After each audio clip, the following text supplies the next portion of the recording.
Coking coal is also known as metallurgical coal, also known as the main coking coal.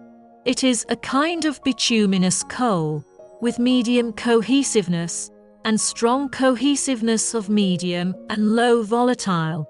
The screw feeding device of coke coal ball press is driven by electromagnetic speed regulating motor, rotated by belt wheel and worm reducer, and the pressed material is forced into the main feed port. Due to the constant moment characteristics of the electromagnetic speed regulating motor, when the amount of material required by the screw feeder and the host is equal, constant feeding pressure can be maintained so that pellet quality is stable.